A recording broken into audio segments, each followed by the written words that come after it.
दुनिया की भीड़ में सबसे बड़ा शोर अक्सर हमारे भीतर का सन्नाटा होता है। और आज उस सन्नाटे में बैठा है एक युवक, आर्यन, जिसकी आंखों में सपने थे, पर अब उन सपनों की राख उड़ रही है। कितना अजीब है ना। लोग पूछते हैं, सब ठीक है? और मैं मुस्कुरा देता हूँ, हाँ, सब ठीक है। लेकिन सच तो ये है कि अंदर से मैं टूट चुका हूँ। माथा पकड़ लेता है। कभी लगता है, मैं क्यों हूँ यहाँ? मेरे होने से फर्क ही क्या पड़ता है? कोई याद करेगा भी अगर मैं कल चला जाऊं तो? तू सच कह रहा है आर्यन। तेरे जाने से किसी को फर्क नहीं पड़ेगा। लोग 2 दिन रोएंगे, फिर भूल जाएंगे। आर्यन चकित होकर चारों तरफ देखता है। क कौन है? तेरा ही साया हूं, तेरे मन की वो आवाज़ जिसे तू दबाता रहा है। आज मैंने बोलना शुरू किया है, क्योंकि आज तू सच में अकेला है। दुख का सबसे बड़ा साथी हमारी ही परछाई होती है, जो कभी हमें दिलासा देती है तो कभी हमें और गहरे अंधेरे में धकेल देती है। अरुण बेटा, आज फिर तेरे चेहरे पर अजीब सा बोझ दिख रहा है। कब तक यूं चुपचाप बैठेगा? माँ, आज भी इंटरव्यू से वही जवाब मिला, आपको अनुभव नहीं है। कहाँ से लाऊं ये अनुभव? जब कोई काम ही नहीं देगा तो अनुभव कैसे बनेगा? सुनीता, मुस्कुराने की कोशिश करते हुए, बेटा, जिंदगी में हर किसी को संघर्ष करना पड़ता है। तुम्हारे पापा भी एक वक्त बेरोजगार बैठे थे, लेकिन उन्होंने हार नहीं मानी। माँ, उस समय हालात और थे। अब तो नौकरी मिलना ही जैसे लॉटरी जीतने जैसा हो गया है। 4-4 डिग्रियां लेकर भी लोग खाली बैठे हैं। ये कहानी सिर्फ अरुण की नहीं है, आज के लाखों युवाओं की है। किताबों और सपनों में पलता हुआ बचपन, डिग्रियों में उलझा हुआ यौवन, और फिर बेरोजगारी की आग में जलती हुई जवानी। समाज कहता है, पढ़ो लिखो, आगे बढ़ो, लेकिन आगे रास्ता ही नहीं दिखता। बच्चे खेल रहे हैं, कुछ लोग हंसते बोलते मोबाइल पर लगे हैं। अरुण घर के बाहर बैठा आसमान देख रहा है। अरुण मन ही मन बुदबुदाते हुए, हर गली में देखो, कोई गाड़ी दिखा रहा है, कोई नया मोबाइल, सब कुछ दिखावे पर चल रहा है।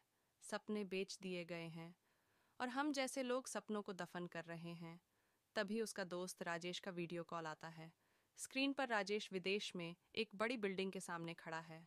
राजेश खुश होकर, अरे भाई अरुण, कैसे हो? देख, मैंने नई जॉब ज्वाइन की है, बहुत अच्छा पैकेज मिला है, यहाँ जिंदगी मज़े में है। अरुण हल्की मुस्कान बनाकर, बधाई हो दोस्त, तूने सच में कर दिखाया। राजेश, तू भी कोशिश कर ना बाहर आने की। इंडिया में टाइम वेस्ट मत कर, यहाँ मेहनत का फल मिलता है। अरुण आंखें झुकाकर, हाँ, कोशिश करूँगा। कॉल कट जाता है। अरुण गहरी सांस लेता है। दोस्ती भी अब तुलना का आईना बन चुकी है। कोई विदेश में, कोई ऊंचाइयों पर, और कोई ज़मीन पर ही बैठा रह जाता है। आज का सबसे बड़ा दुख यही है, खुद को दूसरों से लगातार मापना। मीना, अरुण की छोटी बहन, किताबों में डूबी है। पास ही रखी मोमबत्ती टिमटिमा रही है क्योंकि बिजली गई हुई है। मीना, भैया, ये गणित का सवाल समझा दो ना, कल परीक्षा है। अरुण थोड़ा चिढ़कर लेकिन फिर संभल कर, मीना, अभी नहीं, दिमाग वैसे ही भारी है। मीना मासूमियत से, भैया, आप हमेशा कहते थे पढ़ाई ही रास्ता है, फिर अब क्यों हार मान रहे हो? अरुण मीना की बात सुनकर चुप हो जाता है। सुनीता दूर से सब देख रही है। सुनीता धीरे धीरे, बेटा, बच्चों की उम्मीद मत तोड़ो, ये छोटे छोटे सपने ही हमें जिंदा रखते हैं। अरुण की आंखों में आंसू आ जाते हैं, लेकिन वह छुपा लेता है। हर घर में कोई ना कोई अरुण है, कोई ना कोई सुनीता है। एक माँ जो खुद भूखी रहकर बच्चों को खिलाती है, एक बेटा जो सपनों का बोझ उठाए पर ठोकरों से टूटा हुआ है, और एक बहन जो उम्मीद से जुड़ी रहती है। आज के दुख सिर्फ जेब खाली होने के नहीं, दिल खाली होने के भी हैं। देखा, यही है सुनीता का बेटा, कितनी पढ़ाई की, फिर भी घर पर पड़ा रहता है। हाँ, नौकरी तो मिली नहीं, लड़का जवान है, लेकिन किसी काम का नहीं। आजकल के लड़के बस मोबाइल और सपनों में जीते हैं, असली जिंदगी से तो भागते हैं। अरुण ये बातें सुन लेता है। वह चुपचाप सिर झुकाकर चलता है। समाज की सबसे बड़ी ताकत है जुबान, और सबसे बड़ा जहर भी। लोगों को किसी का संघर्ष दिखाई नहीं देता, लेकिन उनकी नाकामी पर ठहाके जरूर दिखाई देते हैं। आज का दुख सिर्फ बेरोजगारी नहीं है, बल्कि उस पर लादे गए तानों का बोझ भी है। घर का बरामदा, शाम का समय, सुनीता सिलाई कर रही है, मीना पढ़ रही है।